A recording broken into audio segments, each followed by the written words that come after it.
Greetings, greetings, greetings. This is Ronnie Haskins and Marcus Morgan. Hi, guys. Yeah, the Hard Earned Knowledge podcast. We're hoping people join us today. We're going to be talking about a magical story about why we became auto brokers. But how you doing today, buddy? Pretty good, pretty good. Had some physical therapy today. Shout out Michaela Foster, and a little sore after that, but doing pretty good. I'm excited to be here as always. So ready to rock and roll. How are you? I'm good. Now, Michaela's mobile, right? Does she come to you? She can. It typically just works better for my schedule to just stop there and then come in to the office. So We know mobile physical therapists. We know mobile chiropractors, mobile massage therapists. mhm. The game is changing in the healthcare fields, man. A lot of pay for cash for care Yep. instead of insurance, and lots of people that are coming to you. That makes life easy for getting massages and chiropractic work. Absolutely, especially when you're broken and you need you need a little bit of help. Yeah. And not always you can't always get two places, so it's nice to have them come to you as well. So And this is basically fixing you up from the car crash you were in. yeah, correct. Back in May, still working through a lot of stuff. So Well, welcome to the podcast, guys. This is a every week occurrence. Me and Marcus. This time of the day, energy gets low. We're even thinking about moving it up to 1 o'clock because we both start the day around 4, and this time of day, it's like, oh my goodness. So anyhow, we've got a cool story to talk about today. Why we became auto brokers. I don't share this story publicly very often, but I'm going to interview you, and you can talk about your journey, and then we can flip the script and talk about it. And then if people have questions, we can answer questions about being an auto broker. yeah, absolutely. Why we do this crazy business. Absolutely. And this is definitely something that is exciting for us to talk about because, like you said, we typically don't talk about it publicly a whole lot. If we're asked within like our one-to-ones and our BNI Mhm. groups and things like that, obviously we'll share. But to our regular clients, we don't typically get to share this information a whole lot. And I don't think I've really heard your side of your story. Oh, really? Either. So I'm excited to hear about that as well. All right. Well, without further ado, let's get into it. We don't like to make this podcast too long. It's about an hour maximum. But, I think we've got enough material to go an hour, but we'll see. We'll see. So I'm playing with some new technology if you see me messing with the camera, because we can do stuff like this and zoom in on Marcus's face and while he's talking. So we'll see. But right now, let's get started. So being an auto broker is what we do. Um, we provide new cars, used cars, sales, leasing, financing. We take trade-ins, and we do business in an office like this instead of a car dealership, right? Yep, absolutely. And so most of the time, people ask us like, what it is it's just an alternative way to buy a car without having to go to a dealership. And there's nothing wrong with going to a dealership. We don't like to down our competition to make ourselves look better. We're just an alternative way of doing it. We believe it's a better way of doing it. It's a lot easier, a lot faster, a lot smoother. We don't do a lot of selling cars. We do provide a lot of solutions instead of selling products. So Yeah. that's what we love about it. Absolutely. So let's take us back. We're going to talk to Marcus Morgan now. So let's take us back to when you got out of high school and went to college. Yeah. Yeah. So I graduated high school. I'm a youngin, so I graduated high school in 2016. So not too long ago. But I went to college to play lacrosse down at Colorado Mesa University in Grand Junction. And as a Division II school, there's not a whole lot of scholarship opportunities. So most of the time, you have to either have a job or something else on the side to help pay for school, and that was my case. So I started working at Jimmy John's, delivering sandwiches in between classes, practice, and work. And then, my junior year, my now fiance brought me a application for a dealership job. She brought it home to you? Yeah, Wow. she brought it to me. She's like, you love cars, why don't you go sell them? And at the time, like, I grew up playing sports and fixing cars. Like, I learned how to change oil at a very, very young age. And for me, like, my whole life, I knew my career path was either going to be something with cars or something with sports. I knew that from from a pretty young age. Um, but in college, I wanted to either be a professional athlete or be an agent for professional An athletes. agent or be playing in a sport, and the sport was lacrosse, right? Correct. Yeah. Yeah. So um, that dream almost did come true until about a year and a half ago, when my shoulder re-injured itself. But um, she brought home that application, and at the time, I was like, I can fix cars, but I don't know if I can sell them. I don't know if I'd be an effective salesperson. Like, what qualifications do you need to be a salesperson? Turns out, pretty much nothing. Yeah. So I went down and It's a secret. yeah, it's Everybody's like, "Well, oh my goodness, you sell cars, like, how did you" like, the last guy that met me, he's like, "Where'd you get your master's in?" I'm like, from the streets," like, that's a whole 'nother video. We'll talk Yeah, about that another time. yeah, and I mean, I went down and interviewed at this Kia dealership in Grand Junction and got hired on the spot, which I thought was crazy because I was like, I've never sold anything before.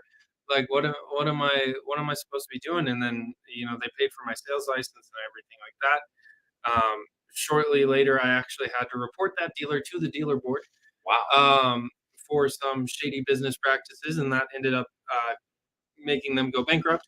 Wow. And You bankrupted a dealership. yeah, I but didn't for know a good that. reason. They weren't paying off trade-ins, Oh, and that is illegal.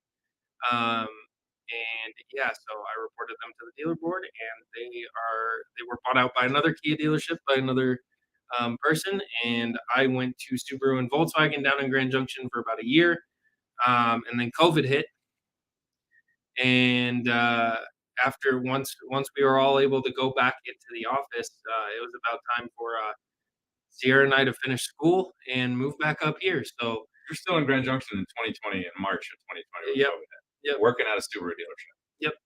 Subaru and Volkswagen down in Grand Junction. So, but down there we weren't allowed to go into the buildings. The salespeople weren't, only service department people were essential Really? in Grand Junction. So we didn't go into the dealerships or anything. We just stayed at home. We weren't allowed to sell anything. Uh, so once the whole lockdown ended, it was what, end of April, early May. March, April, May.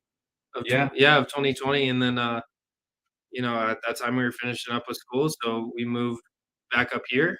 Um, and I started working at a dealership down in Motor City in Colorado Springs. I'm Like not gonna June of 2020. June 2020. Yep, Huh. exactly. So I mean that at the time, that's what was such a beautiful thing about being a car salesman, is you could have a job anywhere. Yeah. And I say the word job because that's what it is. It's a job when you work at a dealership.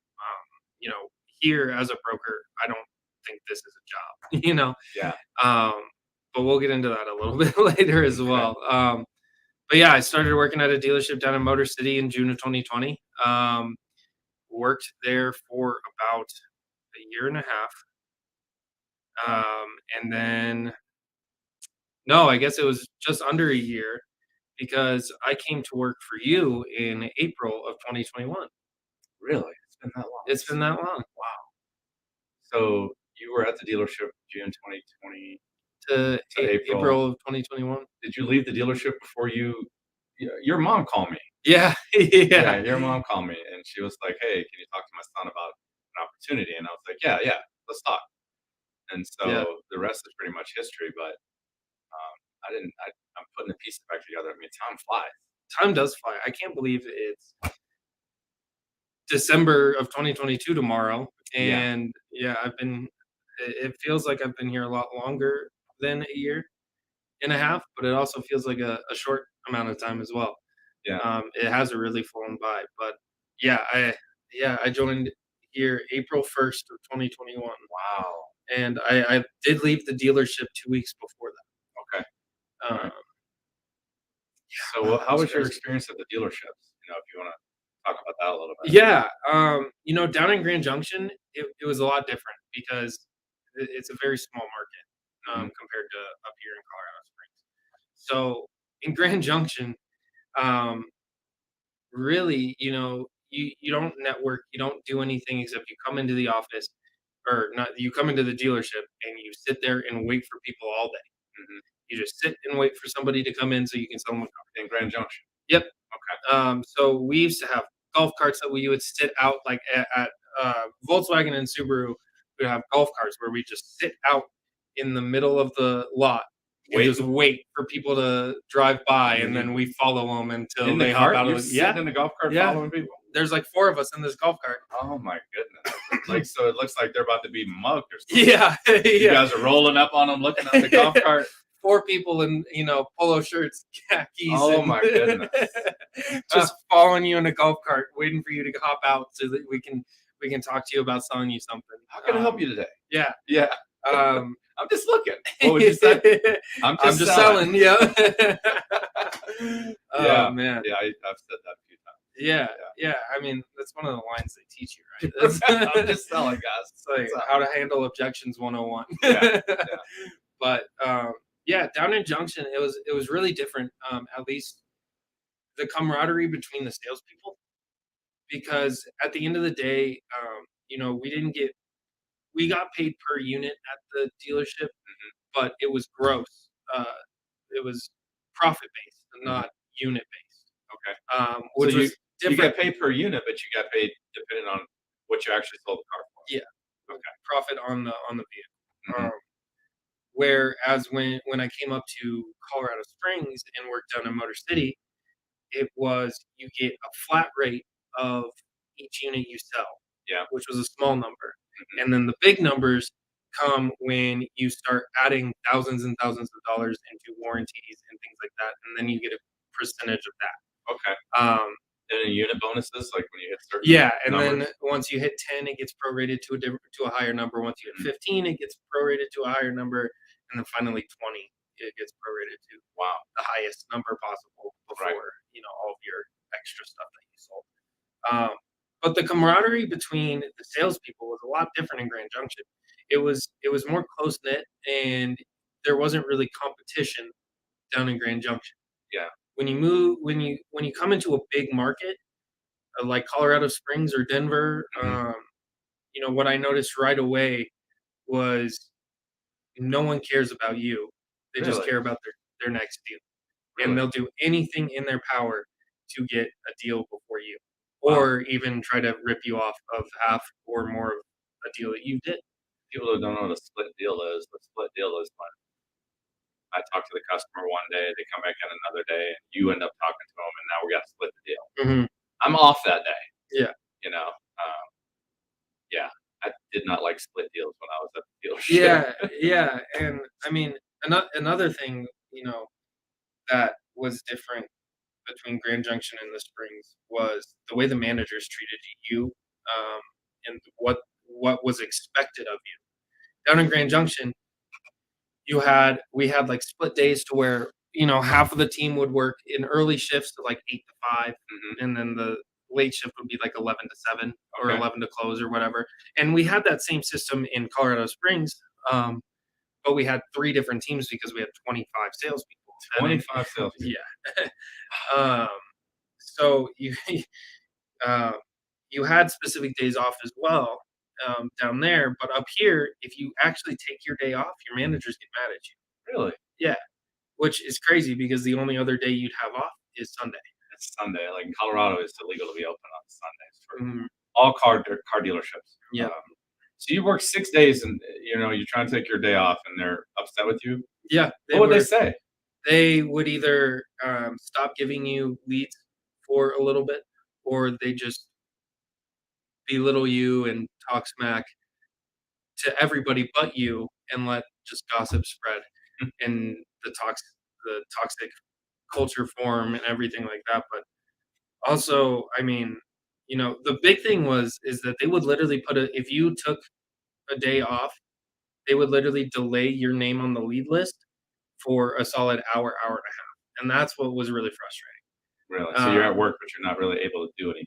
Yeah, except to wait for people to come onto the lot when there could be people I could call They're or on do the something internet. like, exactly. Yeah. Oh man. Exactly. So, and then if you leave at your scheduled time and don't try to stay a little later, you get yelled at as well. So if I was off at 5 and I left at 5, I get yelled at as well. And Really? why aren't you? We're still open. Why are you leaving? Wow, Even if I sold something that day, they'd be like, "We're still open. Why are you leaving?" that's crazy. So, that was the beginning of, and I did really well at the dealerships. Like, I'm not gonna little that to, the reason I left the dealerships was not because I was afraid of competition or anything like that. Yeah. It was because of the toxic environment that they were building. That's why you wanted out? That's why I wanted out. It was just incredibly toxic. At some points, it was even dangerous. We had people bringing in guns and threatening to shoot up the place. We had homeless people breaking into cars and sleeping in cars, and then you go to move in, there's a homeless guy in the back seat.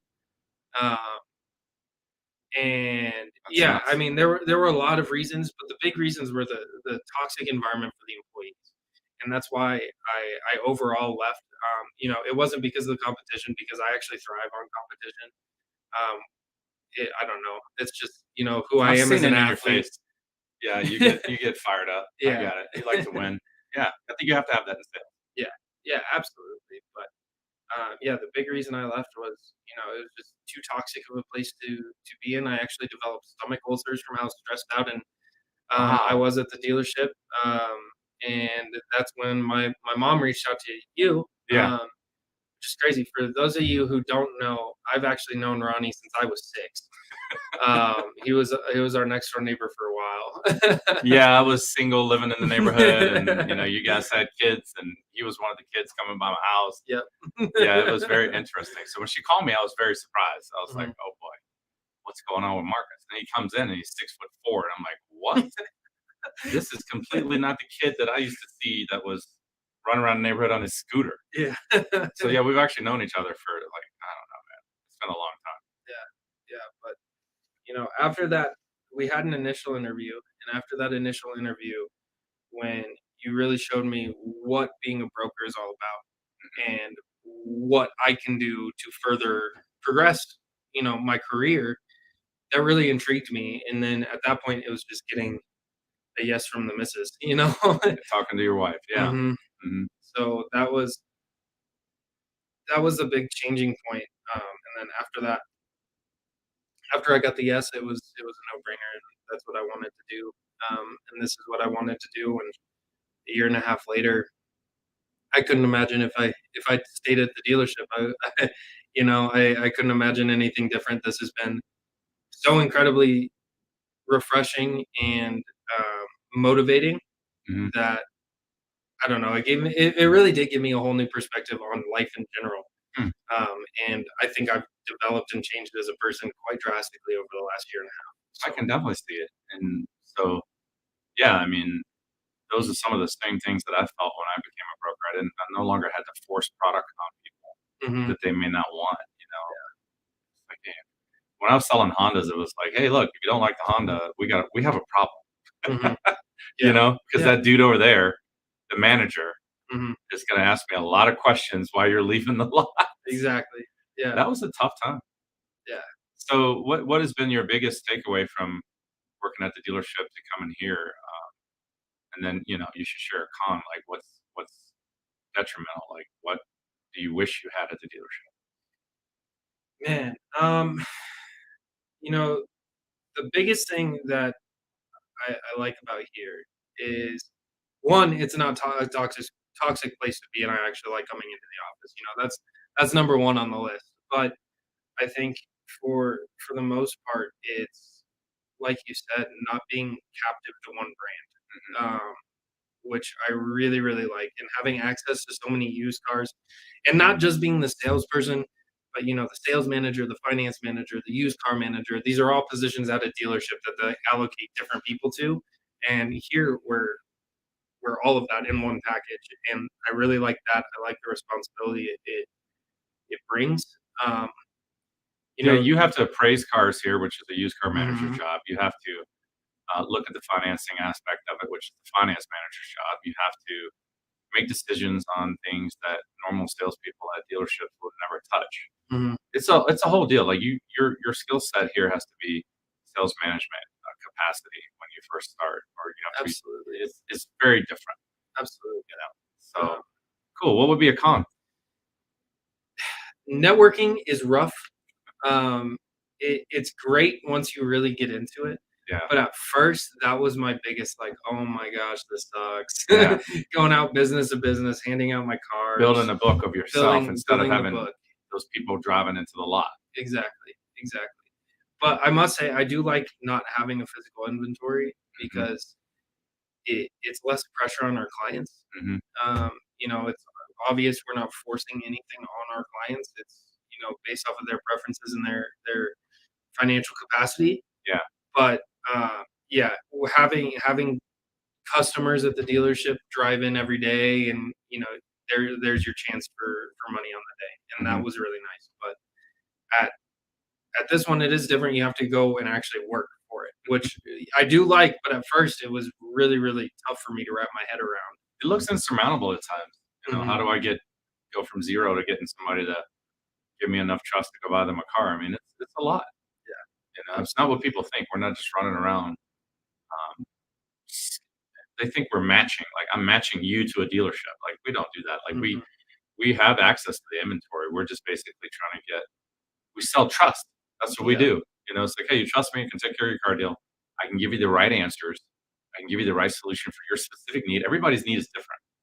Everybody's budget is different, and so, once I figured that out, it became a lot easier. mhm.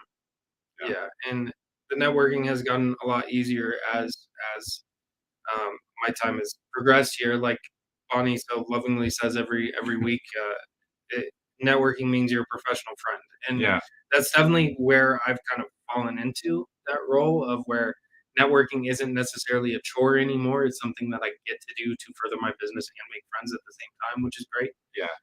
But yeah, definitely at first that was probably the roughest part that I had to really get my head around because the sales side of things I understood pretty Mhm. well.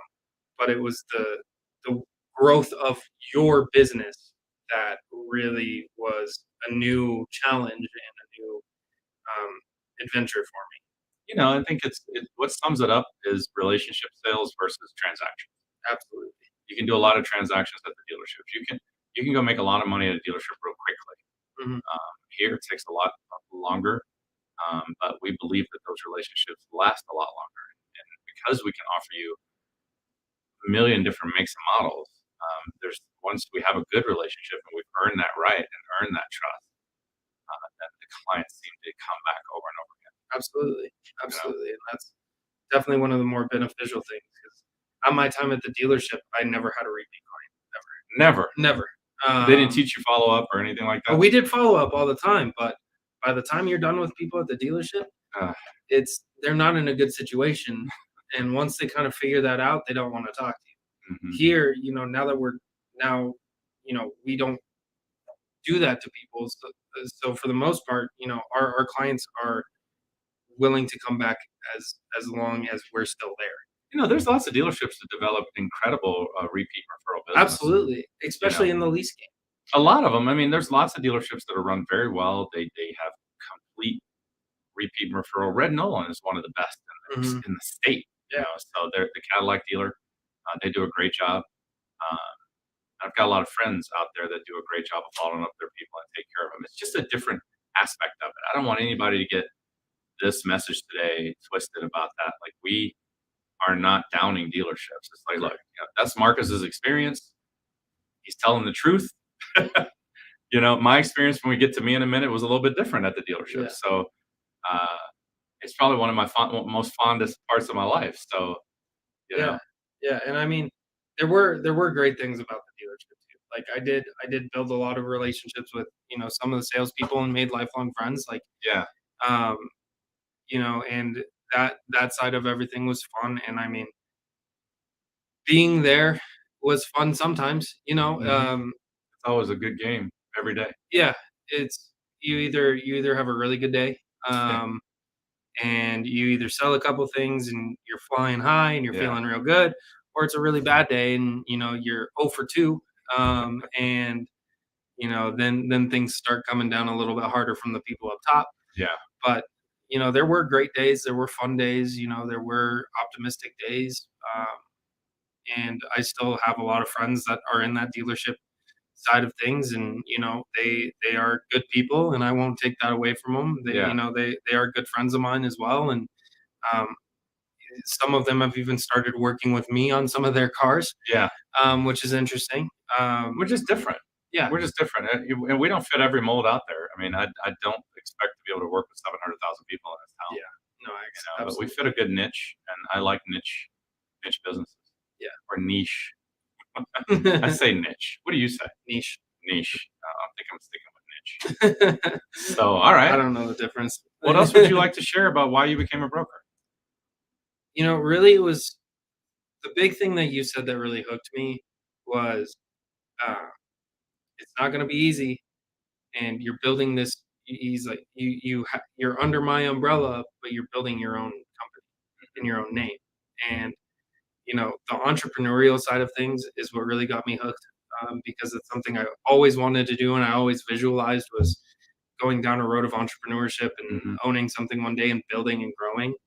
And that that was the most intriguing aspect from that original interview. And then from there, I mean, every day I learned something new, um, and every day I have an opportunity to do something new. Shoot, 4 months ago, I didn't think we'd be doing a podcast. 4 months ago, I didn't even think I'd be doing my own podcast. And Until I got really pissed off that day. yeah, until you were like, "What are you doing? You're not doing enough." And I was like, "You're right. Let me go do more." We had a fun day. That was a good conversation. Tell them about that conversation. Yeah, he had someone call in from, was it Michigan, Minnesota? When they were trying to work with me? Yeah, Yeah, I think so. yeah, one of Yeah. those northern states, and um, no, it was Canada. It was Canada. Oh, Jim because Silva. yeah, Yeah, yeah, yeah, yeah. uh, So he wants to be a broker. yeah. So Yeah. this guy called in from Canada, talking to Ronnie about what it takes to be a broker, and he's going through all of this he's doing, and after Yeah, well, no, Jim is telling me, Yeah. "Hey, I'm doing all of this. How do I get better?" And I was like, "Yeah, that's good. Go ahead, good." and then I I I hear a lot of the conversation, at least from Ronnie's end of the phone, because he likes to walk around the office while he's on the phone, and I faced. he's loud. But he hangs up the phone. He comes into my office. He goes, "I just got off the phone with this dude from Canada, doing twice as much as you. What? You could be doing this. You could be doing this. You could be doing this." And I was like, "Okay, yeah, you're right." And then that night, I went home and created a podcast, Which is working. and Yeah. I'm on week 8 this upcoming week, and we have about 7,000 views, total views. That's awesome. I mean, no, it's not. I wasn't that mean to him. It was No, like, he wasn't. it was basically. I was like, "What do you got going on? What's on your?" I was like, "Why is your calendar not full?" And he said, "Well, I don't have anything going on." I'm like, "Do you want me to fill your calendar up?" Because I was like, "You can do one-to-ones with everybody in BNI in the Yep. state. You can go do this. You can go do that. You can do a podcast." I said, "Look what Jim's doing. He doesn't even have a license." And I was like, "Dude, you can fill that calendar up." And I think the next week you were like, "I need to block out phone call times." I'm like, yeah, block it out. Put it in the calendar, because once it's in the calendar, it's real. Yep, exactly. I love the calendar because it kind of pushes me. Yeah. It's like, okay, what's next? Okay, oh crap, I got to do this. And I get reminders for on my watch, Yeah, like, "Hey, it's- you need to go. You need to do this. It starts in. You need to start doing this in 10 minutes." It's just 1 hour. Just get it done. Yeah. You know? And you definitely weren't mean to me. I'll say that in front of everybody, so there's no abuse claims here. But what? Another thing I love about being here is having you as a mentor, and you're guiding me through a lot of the stuff that I have never experienced before, and that you've been doing for so long. No, thank you, Marcus. And having you as a mentor has definitely furthered my knowledge and my ambition, not only just my growth within the company. So that's been one of the biggest benefactors to me as well. So Cool. All right. Well, great. Everybody, Marcus Morgan, why he's an auto broker, how it all came to be. And if you have any questions for him, or if you want to ask him stuff, you can reach him through our Facebook page, or you can pop it in the comments from whatever platform you're watching on, and we will respond to you as soon as we can. So, what's next? Are well, you interviewing me now? yeah, yeah. So we'll run through kind of the same questions, but what's interesting about you and I is we're the only brokers here who have actually worked in the car industry previous to being brokers. Yeah, and we don't. You almost have a college degree. I didn't get but a year done. We do have a master's degree in the house, Bonnie Yes. Simon, computer science. Yeah, Yeah. she's super smart. Brilliant. But we're the only ones that have worked at a car dealership. Mhm. Yeah. So go ahead, ask So, away. yeah. What made you get into the car industry after being in the military? Yeah. So when I started, and I'll look at the camera. So when I started in this business, it was 1993. June of '93 to be exact. I was out of the military, and I had been a mechanic in the military and a record driver, a record driver. So basically, I was a pretty capable mechanic. 4 years of mechanicking. I was good. I could do a lot of different things. I could do wiring harness work. I could do troubleshooting was really my game. I love to troubleshoot problems. They were like puzzles to me, Mhm. and I could get the manuals and figure it out. Like I had that kind of patience too. Like I could identify it and put the pieces together and figure out what's wrong with the car. And so that was really exciting to me. I thought that's what I was going to be doing when I got out of the military. I thought I'd get hired at Yellow Freight or one of these trucking companies, and I'd be working on trucks for the rest of my life. Which at that point, at 20, when I got out, I was 22. At 22 years old, it felt good. I was like, yeah, I'm good at this. This is going to work out. Now, my parents wanted me to go back to college. And so they were telling me to go back to college and maybe become a police officer. So that's actually what I did. I started going back to college to be a cop, studying what's called administrations of justice. And at this point in time, after the military, I'm getting straight A's. Like I'm getting straight A's in college. And I'm like, this is amazing. So, and I thought, okay, get the mechanic job, figure out the police thing, and then I'll be a cop. So nobody would hire me. Mm.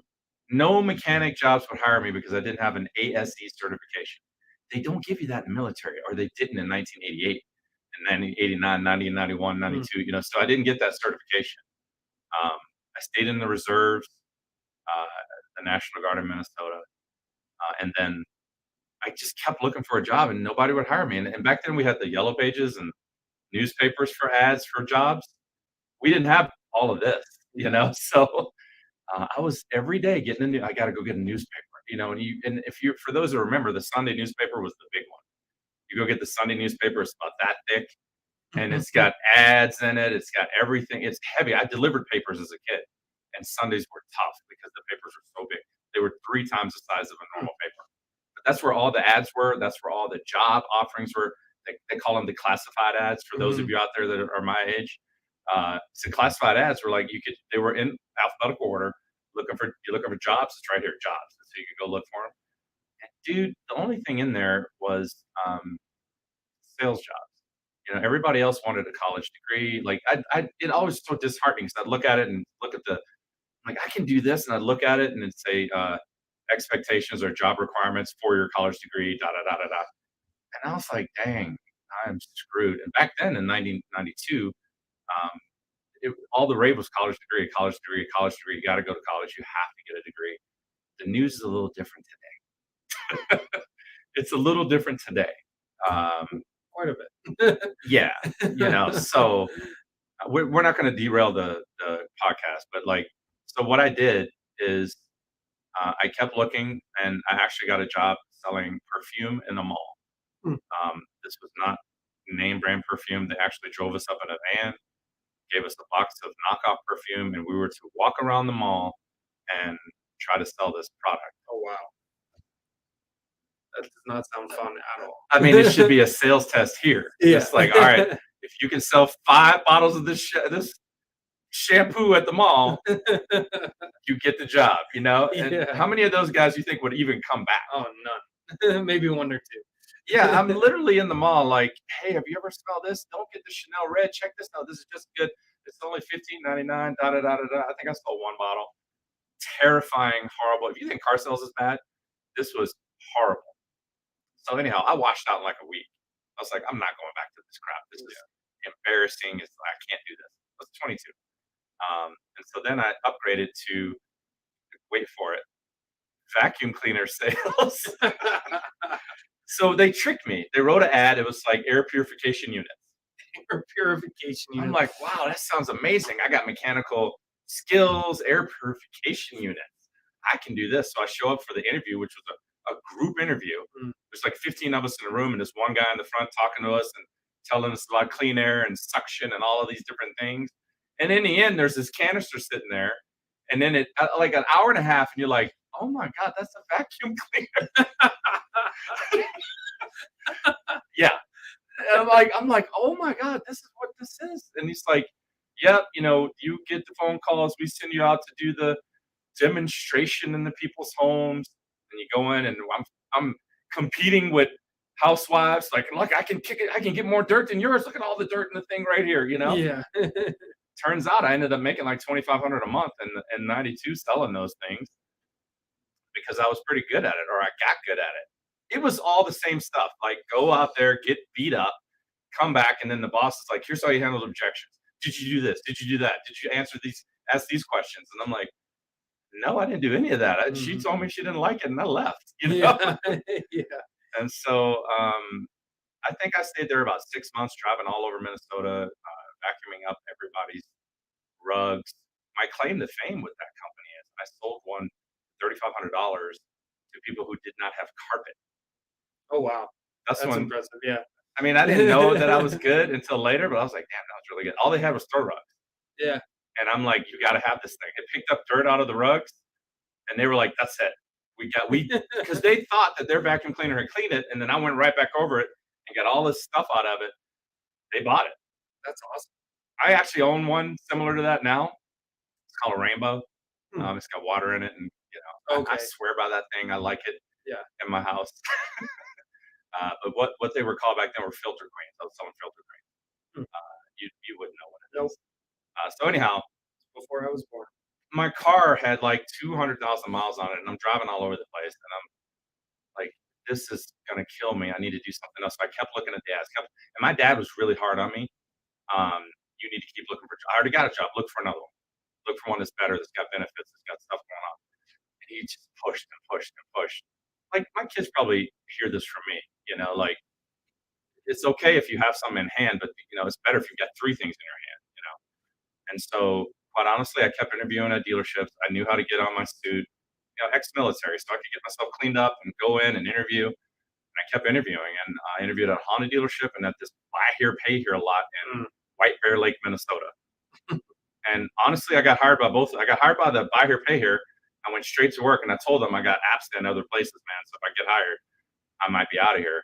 But anyhow, I sold like 3 cars in a week there. Buy here, pay here is a different thing. And Yeah. then, yeah, that's a whole different thing. But then I got a call from the dealership. I didn't get a call. My dad kept pushing me. Have they called you back? Have you called them back? Mhm. If my son ever watches this, he's going through that now. He's like, Dad, they said they're going to call me about this job on Sunday. Did you call them? No. So anyhow, he forced me, like, you better go over there and call them. So I drove over to the Honda dealership and walked in and said, "Hey, Mr. Lewis, have you thought about hiring me yet? I got a job over here by her pay her. I'm doing pretty good, but I still like Honda." It was flashy, like the big dealership. Yeah, yeah, And what do you think it did to that guy? He's probably like, this dude is following up. He is persistent. yeah, absolutely. I mean, that's that's how I got the job at the one down in Motor City too, is because I went in and followed up. Just kept going. Yeah, Yeah. exactly. So anyhow, they gave me an opportunity. The rest is history. I went to work there and I stayed there 5 years. Over that 5 year period, I learned an awful lot. And I'm assuming your next question is why would I leave that industry and get into the brokerage business? Well, selling Hondas was great. It's not super hard because the product sells itself. Yeah, Like Toyotas and other exactly. vehicles, like it's hard to sell Chrysler 300s. It's like, Yeah, or maybe not. The 300 is a nice car, but like 200s, like yeah, yeah. you and I would know. Mhm. But like Civics and CRVs and passports, people want Yep, them. and So it has the durable name brand of Honda behind it, we and always talked about resale value and mhm, durability. exactly. But what I did notice is, and here's what changed my mind. We had brokers coming and getting cars from us and selling them. The company name was Doom and Thorbus out of Minnesota.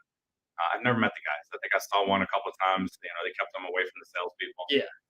But they would Yeah, come and get the cars and leave, and I'm like, what are they doing? I needed that white car, and like whatever. But I recognized later that if I sat with you for 4.5 hours discussing this Honda, and you're like, I really like Chrysler, we now have a problem Yeah. because I cannot provide that solution. I cannot say, "Well, great, let's go to our Chrysler dealership and I'll take care of this. I know we have a good relationship going. You want to work with me. Let's go ahead and get the Chrysler and forget about this Honda." Mhm. But no, it turned into a sales test of what's it going to take today to get you into this car, Yep. And so I got really good at that. I'm sad to say, but I got really good with that. But in '98, I decided to leave the business, move to Boulder, Colorado, and that's when I made the decision that I was no longer going to work at a regular car dealership. I did not like the way I felt. I don't think it's just for me personally. I'm not saying it's bad for everybody. It's Mhm. just like for me personally, I wanted to change. I wanted to do something else. I wanted to be able to say, you know what? I can provide whatever vehicle is necessary and I can take care of your unique situation. Uh, and I actually wish I had a better story. But dude, here's the truth. I was playing basketball on the streets in Boulder with I met my best friend Jay on Mhm. a basketball court in Boulder. We're still best friends. Like Yeah. he just messaged me a few minutes Yeah, ago. I've met Jay. Yeah, Yeah. yeah. He's like we're 30 years strong now. Right? So Yeah. like, and then where I remember us both sitting there. I'm like, dude, I'm running out of money. I got to go get a job. And here's how it happened. Here's how I met Steve. I flipped open the yellow pages and went, oh, I'm going to interview at this company right now. I'm putting my suit on. I walked in the door, met Steve. A week later, I'm working for the company. That's crazy. Yeah, I mean, Yeah. they say that when you look back on your life, you can see God's fingerprints all over it. You follow me? Yeah. That's true. Like, I wish it was a better story for younger people. Like, persevere, do this. No, I just got up and said I'm going to get hired. Yeah.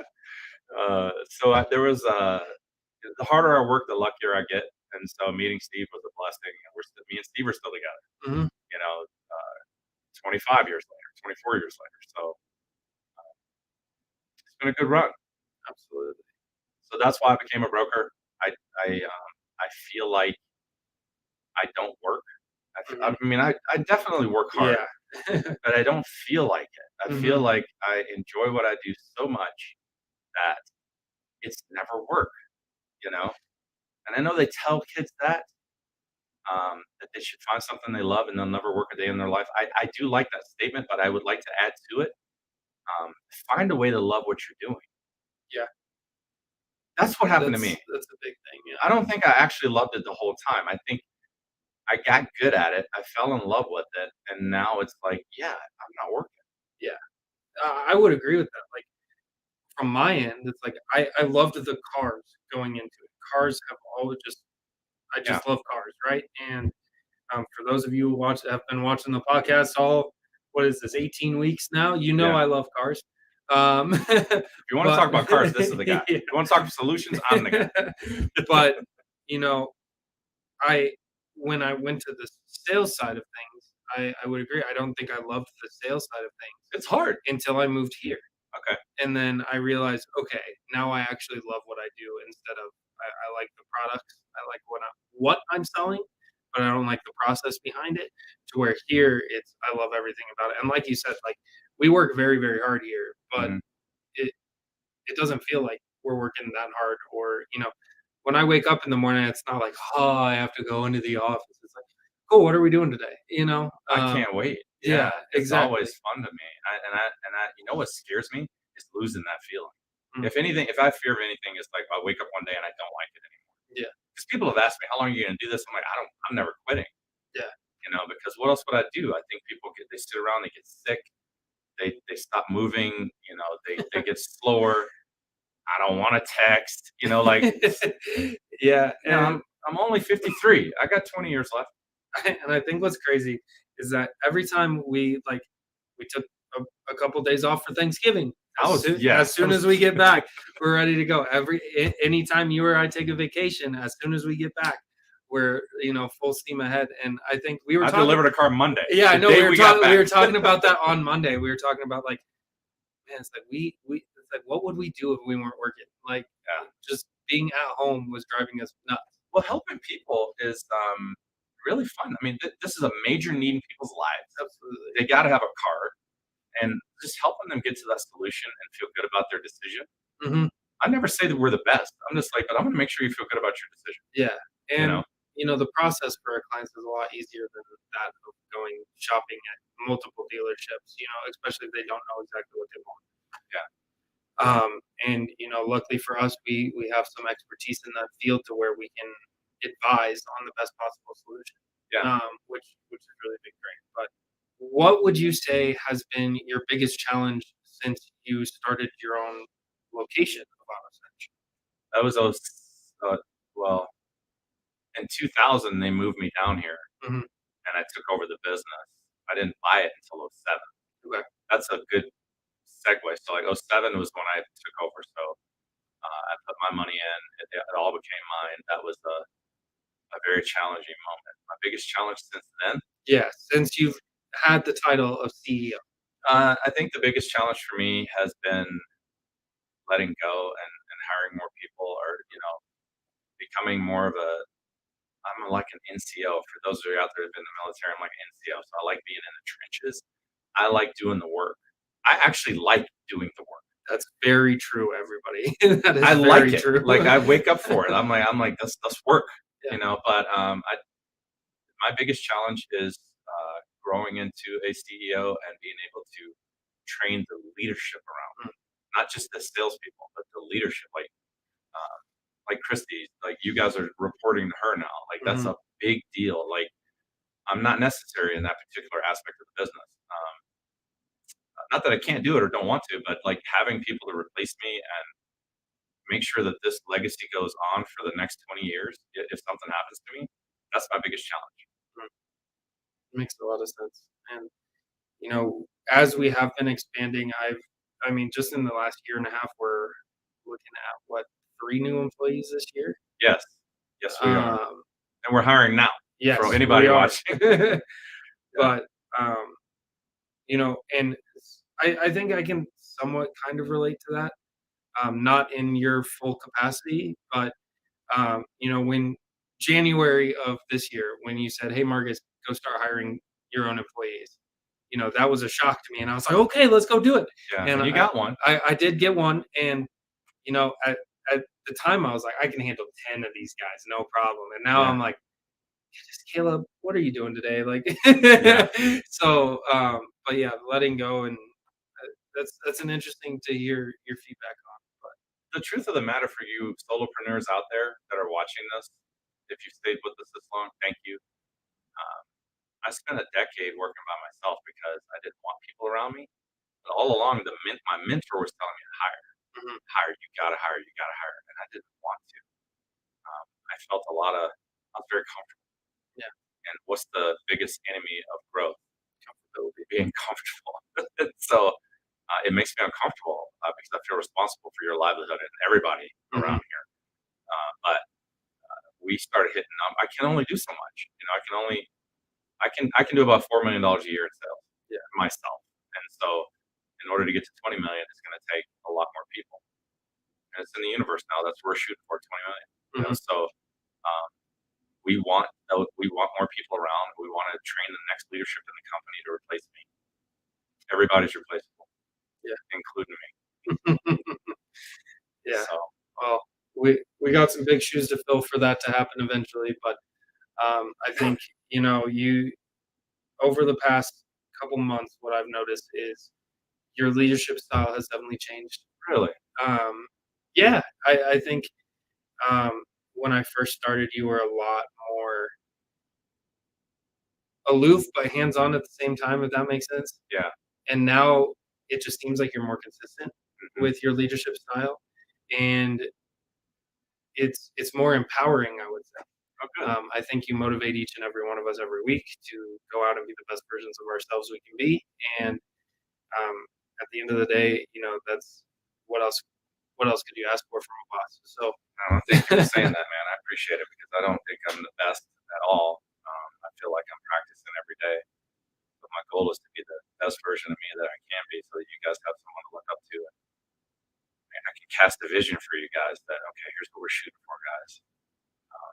Right now, it's podcasts. Like Marcus has, if you haven't checked his out, the Backseat Drivers podcast. If Yep. you're into F1 racing or just cars in general. or cars in general, this guy is lit up about that every Friday at what time? 5:30 p.m. every Friday. So we will be live in a couple of days here, talking about some of the F1 stuff, and then a lot more recently, we're talking about some cars that still come in manual options because at the backseat drivers, we all drive manual transmissions, and that's what we're all about. So we will be talking about some of that stuff as well as some other car topics that me and my co-host Jordan are very excited for this week. But yeah, 5:30 p.m. On Facebook every Friday. Cool.